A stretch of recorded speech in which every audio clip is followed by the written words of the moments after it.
강제동원 피해자 배상 문제를 둘러싼 외교적 득실은 한일 정상의 최근 지지율 변화에서도 확연히 드러났습니다. 윤석열 정부가 강제동원 피해자 제3자 변제안을 내놓자마자 기시다 내각 지지율은 한 달 전보다 5%나 오른 41%였습니다. 6개월 만에 40%대로 올랐고 7개월 만에 긍정이 부정을 앞선 거라 합니다. 반면 윤석열 대통령의 국정 지지율은 4% 떨어졌습니다. 윤 대통령이 내놓은 강제동원 해법이 한국과 일본 중 어느 나라 국익과 일치하는지 너무나 분명합니다. 이러니 양금덕 할머니가 윤석열 대통령은 대체 어느 나라 대통령이냐고 묻는 것입니다. 일본 정부와 정치권의 사과 거부는 더욱 노골화되고 있습니다. 자민당 참의원은 오히려 역대 내각의 선언 담화에 있는 반성, 사죄를 지금 시점에서 총리가 직접 낭독해서는 안 된다고 요구했습니다.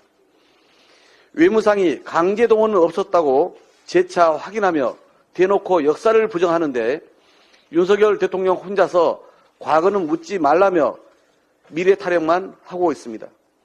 아무리 한일 청년들을 들러리 세워 기금을 조성하고 연설 후 사진을 찍은들 강제동원의 생생한 피해자들은 따로 있는데 이 무슨 블랙 코미디입니까? 어제 서울대 교수들은 정부의 강제동원 해법은 새로운 갈등의 시작이라며 즉각 철회를 요구했습니다. 지난해 역사 왜곡 논란이 일자 하버드대 경영대학원조차 교재에 일제시대의 강제노동 등을 포함했고 성노예 위안부란 표현도 수화했다고 합니다. 모두가 잘못된 역사를 바로잡고자 노력하는데 윤석열 정부만 역주행 중입니다. 내일 한일 정상회담에서 반드시 그간의 굴욕, 굴종 외교를 정상화해야 합니다. 어제 민주당이 제시한 4가지 요구를 명심하고 이번만이라도 국익과 국민을 중심에 둔 제대로 된 외교를 실천하기 바랍니다. 윤석열 대통령이 어제 주 69시간제를 전면 재검토하라며 정부가 입법 예고까지 한 정책을 갑자기 번복했습니다. 전 정부의 주 52시간제 지우기에 혈안이 돼 국민을 과로 사회로 내몰 때는 언제고 지금도 제대로 못 쉰다는 직장인들과 젊은 층의 강한 반발에 부딪히자 대통령이 정책 취지가 제대로 전달되지 않았다고 한 것입니다. 하지만 한덕수 총리는 곧바로 기자들과의 인터뷰에서 원전 재검토는 아니라며 엇박자를 노출했고 오전까지만 해도 좌파에 속지 말라던 여당도 오후에는 소통을 강화하겠다고 말을 바꿨습니다. 윤석열 정부는 충분한 공론화 없이 만 5세 초등학교 입학을 추진했다가 국민 반발에 부딪혀 철회도 못 자라 부총리까지 사퇴한 교훈을 잊었습니까? 온 국민이 난방비 폭탄에 실험할 때도 대통령은 중산층 난방비 경감 방안을 검토하라고 지시했지만 정부는 지금껏 손가락 하나 까딱하지 않았습니다. 정부와 여당, 대통령실 모두 국민 삶의 어려운 현실을 모르니 나오는 정책마다 탁상 행정일 뿐입니다. 대통령은 언제나 말로 때우기 바쁘고 정부와 여당은 대통령 말 한마디에 우왕좌왕하기만 할 뿐 피해는 고스란히 국민 몫입니다. 새해 2달여 만에 누적 무역 적자 규모가 200억 달러를 넘어섰습니다. 이는 지난해 전체 무역 적자의 절반에 해당하는 규모로 반도체 수출 반토막에 따른 최악의 성적입니다. 내수도 심각합니다. 5개월 만에 내수 5%가 줄었습니다. 고물가 고금리에 고용시장이 위축되고 지갑마저 닫고 있습니다. 호환, 마마보다 무서운 것은 무능한 정부이고 무능한 정부의 핵심은 바로 대통령의 리더십입니다.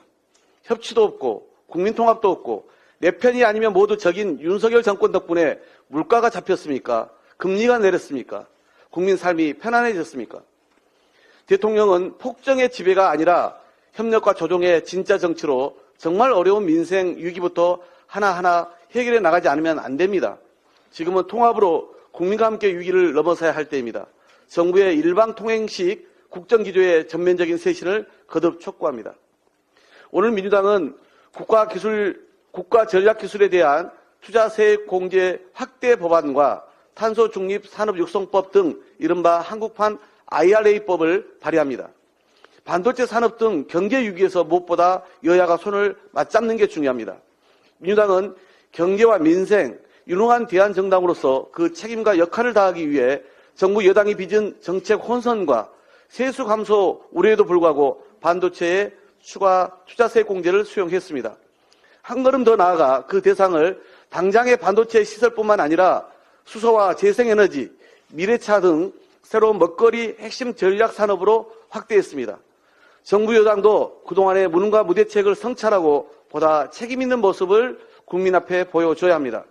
정부는 반도체 투자세 공제 확대 과정에서 빚은 혼선에 대해 공식적인 사과를 표명해서 여야가 함께 위기 극복에 나설 수 있도록 신뢰 환경을 조성해야 합니다.